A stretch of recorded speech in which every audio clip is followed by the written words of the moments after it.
1인 시위를 할 때 지켜야 할 규정이 그래도 있어야 하지 않을까라는 생각이 드는데요. 있을까요? 네, 아까 변호사님도 말씀하셨듯이 집시법은 2명 이상을 전제로 하기 때문에 1인 시위는 일단 집시법 적용을 받지 않고요. 네. 다만 이제 1인 시위라고 하더라도 다른 법률까지 적용을 받지 않는 것은 아닙니다. 네.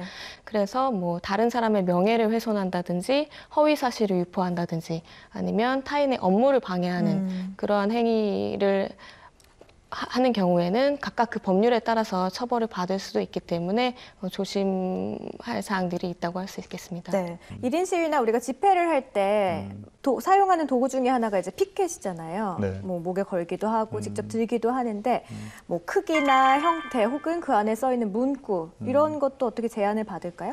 뭐 1인 시위 같은 경우는 어차피 집시법 대상이 아니니까 당연히 제한이 없을 거고요. 네. 또 집시법에는 피켓에 대한 규정은 없습니다. 그래서 현 상황에서 볼 때 피켓에 대한 규정은 없는 것 같은데 법원과 검찰청 앞에서 항상 거의 매일 피켓 시위를 하는 1인 시위를 하는 분들이 계십니다. 예. 근데 거기 내용을 보면 제가 볼 때는 명예훼손 쪽 발언들도 많은 것 같고 그러니까 특정 판결에 대해서 불만으로 그 판사님 이름과 사진까지 이렇게 해서 이렇게 하는 경우가 있는데 그 정도가 과하면 그러니까 모욕죄가 될 수도 있고요. 네. 특히 사실까지 구체적 사실까지 이렇게 적시를 한다면 명예훼손이나 신용훼손, 업무방해 같이 형법적인 처벌을 받을 수 있을 것 같아요. 네. 네.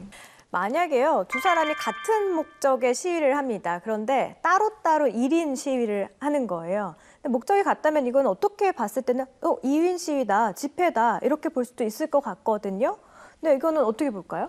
지금 문제가 되는 게 그러니까 2명이 같은 장소에 모여 있는 것. 특히 집시법은 20m 안에 이렇게 2명이 있는 경우에 규제를 하거든요. 그러니까 그걸 좀 탈피하기 위해서 2명이긴 한데 한 30몇 대 간격으로 여러 명이 있다거나 네. 그리고 그러니까 여러 명이 하는데 한 명이 하고 쉬었다가 다른 사람이 나오고 이렇게 하는 경우에 어떻게 되는가에 대해서 집시법에는 명확한 규정은 없습니다. 그래서 현재 상황에서는 이게 대한 정확한 그 법적 근거가 없다고 판단이 되긴 하는데 앞으로 뭐 법을 개정해서 그걸 교육을 한다든지 이거에 대한 입장을 밝혀야 될 것 같긴 합니다. 네.